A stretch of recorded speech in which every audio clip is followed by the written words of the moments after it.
اور یہاں اپنے ناظرین کو بتائیں کہ اسلام آباد میں کویت کے وزیر خارجہ شیخ جناب جابر الاحمد الصباح کا دورہ پاکستان۔ کویت کے وزیر خارجہ شیخ جناب جابر الاحمد الصباح کی دفتر خارجہ آمد ہوئی ہے۔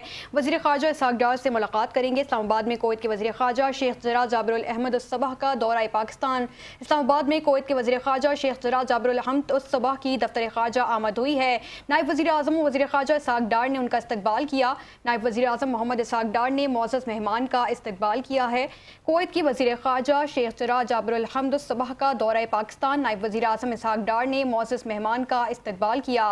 اسلام آباد میں نائب وزیر اعظم محمد اسحاق ڈار نے کویت کے وزیر خارجہ کا استقبال کیا۔ دونوں رہنماؤں کا گرمجوشی کے ساتھ مصافحہ بھی ہوا ہے۔ اسلام آباد میں کویت کے وزیر خارجہ شیخ جناب جابر الحمد الصباح کی دفتر خارجہ آمد ہوئی ہے۔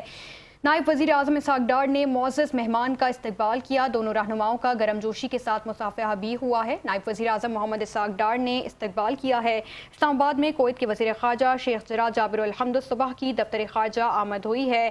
کویت کے وزیر خارجہ کا دورہ پاکستان۔ نائب وزیر اعظم اسحاق ڈار نے معزز مہمان کا استقبال کیا ہے۔ دونوں رہنماؤں نے اس موقع پر گرمجوشی کے ساتھ مصافحہ بھی کیا ہے اور فوٹو سیشن بھی ہوا ہے۔ کویتی وزیر خارجہ شیخ جناب جابر الحمد الصباح کی دفتر خارجہ آمد ہوئی ہے۔ اس موقع پر نائب وزیر اعظم و وزیر خارجہ اسحاق ڈار نے معزز مہمان کا استقبال کیا ہے۔ دونوں رہنماؤں کا گرمجوشی کے ساتھ مصافحہ بھی ہوا اور دونوں رہنماؤں نے آپس میں فوٹو سیشن بھی کروایا ہے۔ کویتی وزیر خارجہ شیخ جناب جابر الحمد الصباح کی دفتر خارجہ آمد ہوئی ہے۔ دونوں رہنماؤں کا گرمجوشی کے ساتھ مصافحہ ہوا ہے۔ اس موقع پر دونوں رہنماؤں نے فوٹو سیشن بھی کروایا۔